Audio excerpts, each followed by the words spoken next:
I was at house, eating postcard, when phone ring. Ring, ring, ring, ring. Wow, the phone is ringing. I didn't know it could do that. Blip. Hello? Hello. No, I don't have a car. No, it's not that. What is it then? You have a base on Unorthoblocks, right? No. Yes. Have you been building in it lately? I think so. Well, a little brick told me that you have been. It's not much, but it's certainly work. It actually looks alright, to be honest. Well, Jamra complimented me. That was a compliment for Minecraft. Oh. All I want to ask is, have you actually shown these builds on camera yet? Oh, I probably should do that. Yes, you probably should do that. Bloop. Wow, Jamra did something useful. I heard that. Oh, he heard that. Don't worry, he's in my void now.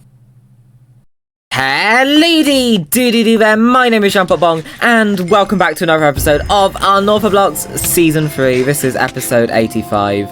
I think it is. I think I can count. But it starts with 8 and ends with anything between 0 and 10 gazillion, billion, twillion, goosillion. Jillian. If you're called Jillian, click off now. Anyway, welcome to another episode. Now, earlier in the episode, we got a call from Jamra. I know, right? Someone actually phoned me on my Jam phone. And he was reminding me I have an Unorthoblocks base. And I was like, oh yeah, I do have an Unorthoblocks base. Over here on the server, I live somewhere.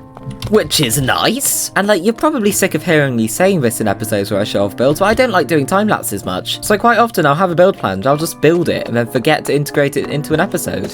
Because I'm not doing that classic YouTuber thing of, right guys, time-lapse time, here is me building this. No, I'll just build it with no cameras rolling. Apart from when I push Jamra down a hill, oh that is fun. But I've actually made quite a bit of base progress. I know, right? Shocker, Jam actually made progress on his builds instead of messing around and causing havoc. So in today's episode, we're simply going to take a little tour of all of these builds to prove that sometimes I can use the right-click button on my mouse to make blocks appear, which is how you play Minecraft. You can also break them, hehehe. Hi, horse. Oh, and if anyone's wondering, no, I've not found Plonky yet. In one of my last episodes, unfortunately, we lost Plonky, who is my goose. He ran away, and this grey lag imposter is here. Plonky is either dead or somewhere in the Unorthoblocks wilderness. Plonky, come home. But anyway, builds. B-U-I-L-D-S.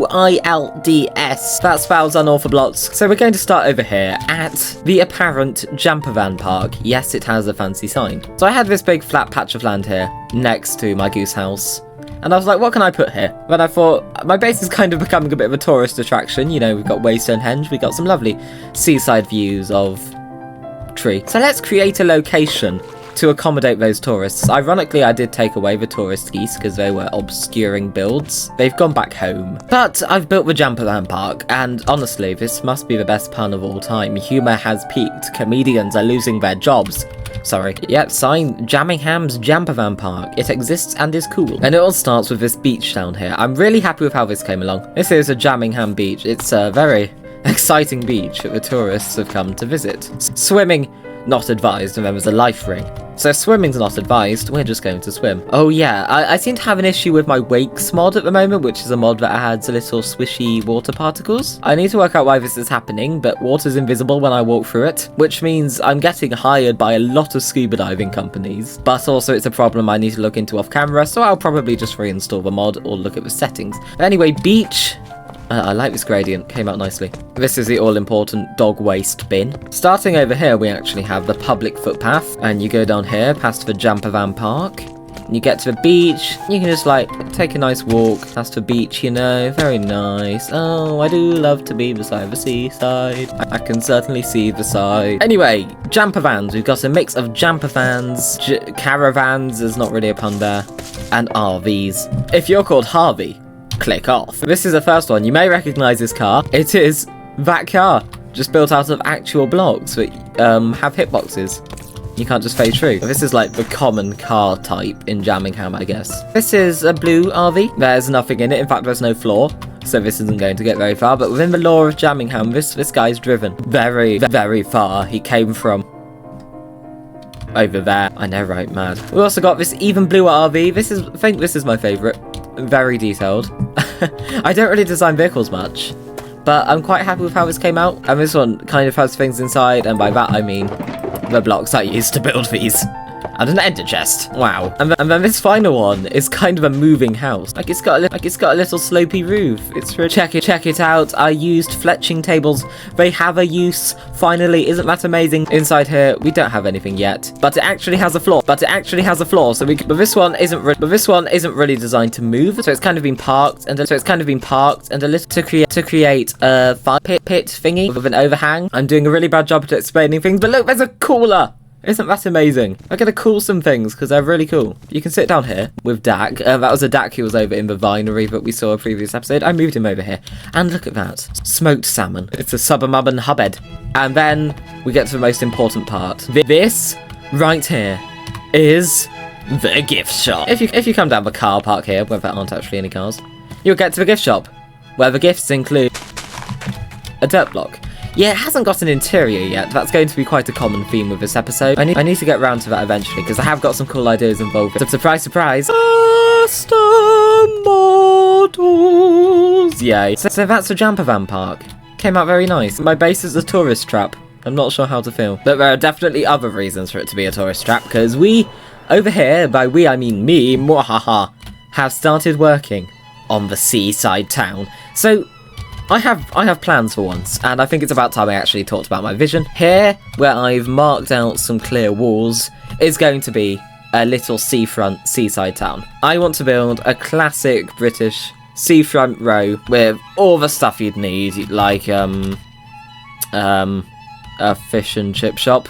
Yeah, that will happen, definitely. Custom model idea. Gonna have some more little shops. Buildings are gonna be very colourful. I have designed them in creative mode, but you're not gonna get to see them yet, sorry. There's going to be a harbour with some boats, and on here we're going to have a lighthouse, which is going to be a lot of fun. The Helly-Doody helicopter is going to have a very nice view now. And as you can see from these buildings, I've made a start. So, before we even talk about what these buildings are, would you believe me if I said this build has more blocks in it than this build? I don't know how this little hut here managed to contain 2,000 blocks for me to collect, but it did. Do I over-detail? Personally, I don't think so, but when I was looking at that material list, when it took me 2 whole days to material gather for this, because there's just so many blocks that are really weird and I only need one of, I started to wonder if I over-detail, but it came out really nice. Ah, car! This is the first building, I guess minus for the boathouse, in our seaside town. This is your classic grubby takeout shop. I experimented with an orange roof. Most of my builds around here have the warm colours for the walls and then a colder colour for the roof, but I wanted to sort of do the flip here and then try with some sandstone-y colours. I wish there were sandstone bricks in the game, but I think it worked out very nicely. There's even this little balcony area overlooking the harbour, which is really nice. Back wall here is bricks, just to blend it nicely with here. We've got another all-important dog waste bin. This wall is not too exciting, but it's certainly detailed. We have another bin, and a bench, and a boarded-up window. Also a window on the roof. This side of the roof, different colour to that side. I know, right? Crazy. And there's a chip. If you've been looking at this video with your eyes, you may have noticed Pat's Takeout. If you're a keen-eyed Unorthoblocks viewer, you will know who Pat is. Yep, the one and only, the man, the myth, the legend, the stat poker hoster himself, Pat Stoker. Yep, looks like Pat Stoker has got a new job here. He still works at the Unortho Inn back in Spawn, where we quite often play stat poker, but now he owns a little takeout joint in my base, which is very nice. Pat, good to see you. I hope this business flourishes for you. Can you say hi to the audience, Pat? Yeah, I certainly can. Subscribe to JampottBong. Also, more stat poker soon, maybe. Oh my goodness, wow. Thanks, Pat Stoker, and his shop will definitely be stocked soon. He's gonna sell some food, aren't you, Pat? Hey, I am. He is. In here, I also made an attempt to detail. There's cookers and blistering melon. A little seat. Yeah, because it's a takeout place, you're not really meant to eat in here, which is why there aren't tables and stuff. You're meant to take the food and run. Not that there's anything to run from. Right, Pat? No.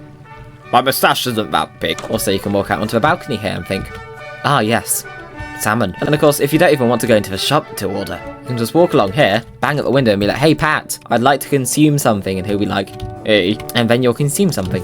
So that's Pat's Takeout. Lovely little establishment, and it is open, even though it doesn't sell anything yet, so get to it, Pat. Chop chop. Once again, if you have eyes, you may have seen there's another building here. Now this building, I'm really proud of. I've talked about this before, but in my base, I'm really liking the sightlines, and I particularly like this view here. When you're walking just past the bridge, and you look over here, and you can't quite see where the sky meets the land, and it really looks like a bigger town than it actually is, and I like this view. And I just love this build. It came out so nice. This is Waystones Are Us. Can you guess what it sells? Socks! No. Waystones. It sounds Waystones. 20 miles per hour, please. Sort of did this in your classic town corner shop style. Maybe some people live above here, but it is mainly a shop. Open 6 AM to 9 PM. I am asleep for a worryingly large portion of that. A postbox where you can mail birthday cards to Plasma. An ATM where you walk up to it and it gives you money. I think that's how ATMs work. A plant that's always at danger of getting run over. And a bench. Some hangly-dangly plants. I tried to make a brick effect using signs. Kind of worked out. There's a basement room here where the window is slightly raised. Something you see on streets sometimes. I like it. I used smithing tables because I can. And I particularly like this. Pipes. I had a lot of fun designing this. Gathering the materials took a couple of days, but I had a lot of fun designing it. Over here there's a phone box. Sorry, it's not bigger on the inside. We could phone Jamra. Hey Jamra. I told you I don't have a car. I do. I owe an apology. We sell waystones. Don't tell anyone, but these actually aren't real waystones. They're fake waystones in an item frame. But you can buy some lovely real ones for 64 diamonds from Waystones Are Us. Yes, us. We're in this together. They're not me, they're not you, they're us. This is another shop, same building, but different wall, different shop. It was an undecided shop until I was hanging in BC with some Unortho people last night. And Amelia suggested sunglasses shop, and Jay suggested donut shop, so mashed them together. This is going to be a donut sunglasses shop. Not sure how that's going to work, but we'll manage something. Anyway, yeah, I went for a yellowy theme here. Up on the rooftop, we have a little trapdoor entrance. Don't know if this is going to be useful at all, but we've got some comfy roof tiles here. Oh no, oh no, oh no, oh no. It was in fact not comfortable. Oh no! Satellite dish, chimneys, and possibly my favourite detail on the roof, because this is a seaside town. You know, British seaside town. When we build the fish and chip shop here, we're going to get loads of seagulls coming in. So, I did what you often see in towns like this, where you put spiky things on the roof to stop seagulls nesting. So, we'll have no seagulls. If there are any cringy seagulls watching, I do apologise. But that is it for all the progress made in my base. We're going to be continuing work on the seaside town. I have some plans on the creative server that I will start building on the main server, this one, soon. Just going to be a lovely row of vibrant, functioning buildings along the coast here, overlooking the view. The view! So that will be good fun. There will of course be more progress updates now that Jamra reminded me that I build things. Thanks Jamra! You're a real one. Actually, there's a very high chance that Jamra's just in my head, but you're a real one. Also, once again, if you've been watching this with your eyes and not your elbows or any other body parts, you may have noticed the outline round things. Honestly, YouTube compression probably doesn't even like this much, but you may have noticed the outline. As my thumbnail style makes clear, I'm a sucker for these subtle glint lines, lighting, white outline, shines, highlights on things. I really don't know how to describe this, but I love it, okay? And I found a resource pack that enables that. Here it is, white outline shader. I will link this in the description. Credit to Geeky S2 if I butchered that, sorry. I really like it. I tried it out yesterday and I've been vibing with it fully. It can be a bit jarring when you're just casually playing, so I feel like this is only going to be something I turn on for special occasions, if I'm recording or something. Luckily it's very easy to turn on and off by just going boom. It's gone. But I really like it. It looks really good. Like, all it does is add the outline, but it makes Minecraft look so much more fancy. Because you see, to me, I've always liked shaders, but I've never liked having them on all the time. But I've always felt like Minecraft graphics need something a little bit extra, so this is just a perfect thing for me. It's subtle but effective. I really like this. I'm going to be having this on in videos, probably, depending on how I feel. Yeah, let me know how you feel about this in the comments. I'm not, like, going to change it based on what people think, because I do genuinely really like this. But I'm just intrigued. What do we think of the outlines? I will say, not a fan of how it looks on iron trapdoors, especially from around this distance. But when you're just happily strolling along, it has some really nice depth. Makes it feel like that thing in the sky really has an effect on the world. I don't know, it just makes it feel more colourful, even though it doesn't make it any more colourful. Anyway, I've bored you all to death with a resource pack now. Time to do something silly. It's pranking time, baby! We are going to prank so hard. I have some little schemes up my sleeve. So, 2 music discs. If you know me, you are trembling in your boots right now. If you don't have boots, please buy some just to tremble in them, because it is worth trembling right now. So, semi-inspired by the custom silly voice line goat horns they're doing on Hermitcrafts at the moment. A friendly discussion was recently sparked on the server about how we should totally utilize the audio player mod we have more to terrorize people with funny things we've said. And there was one suggestion while I was just in a call with some other Unortho people one day, and it was about a one-word line that's become rather infamous. I think it was in my episode 67. But there's also an eye on this short that I will link in the description. But it was a moment on our stream day before the last stream day that Crewvolk broke Rogue completely with one word. Roar.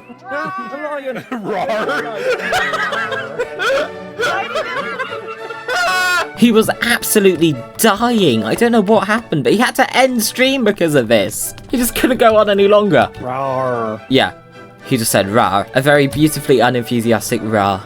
Completely broke Rogue. And that's just a classic Unorthoblocks moment now. And in Crewvolk's last episode, I will link that too, you should go and watch it. Good chill episode. He built a shop. This is the ice barrel shop. He'd always had a little pop-up ice shop here, but recently he finally turned it into a permanent shop, which is a really nice build. And this is a perfect opportunity to bring back Rar.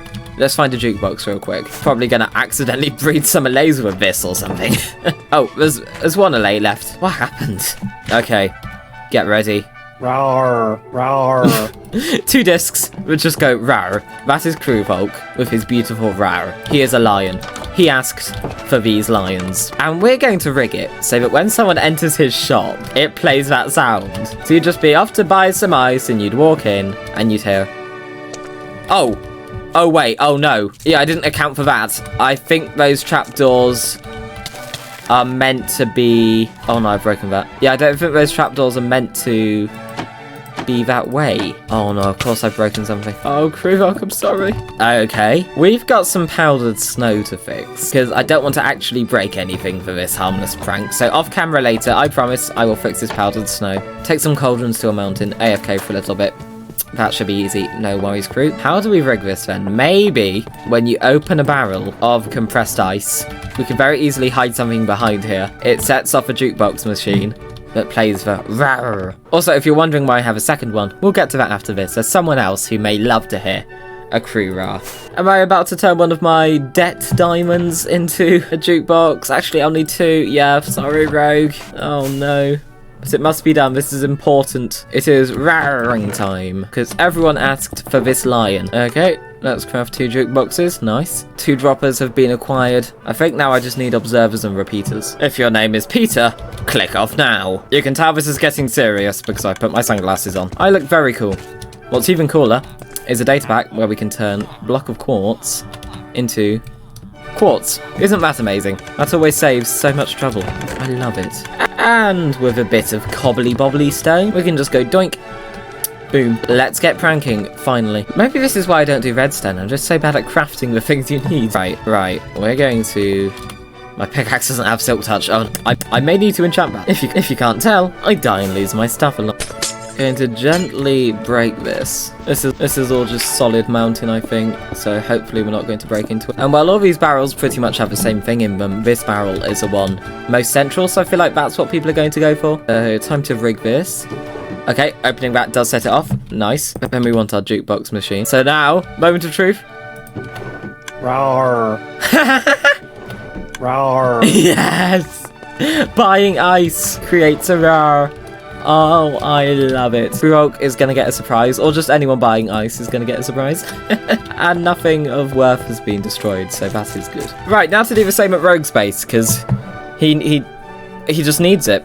I hope this doesn't make Rogue end a stream really early. Rick's base. Okay, firstly, Rogue's base is looking amazing, especially with my outline. Where is Rogue going to go? Like, where can we guarantee he's going to go, and how can we rig that to play? Roar. I guess we could do what we did to Crewvolk's ice shop, but in his storage system? But then how do we know he's actually going to open that? Maybe his nether portal? I don't know how we do that though. Like a tripwire hook would be fairly obvious. You know what? We may just have to resort to putting it in the floor, putting a diamond block on top, tempting him to break the diamond block, and maybe that'll work. Then I will be 9 diamonds further in debt. Really about to craft a diamond block for this. There we go. Created 1 block hole here, I guess. I don't have a shovel, don't laugh at me. Redstone, redstone, redstone. No, all that's left to do is test this. Hopefully it should work. Rawr. So Ray could just be streaming or something. He'll see this diamond block and be like, Why is there a diamond block? What has Jam done this time? and he'll break it and he'll hear, Rawr. perfect. Oh, it's genius. And with that, that's going to be the end of this episode. I hope you have enjoyed this very talky and also rawr episode. I will see you all next time. Toodle babe.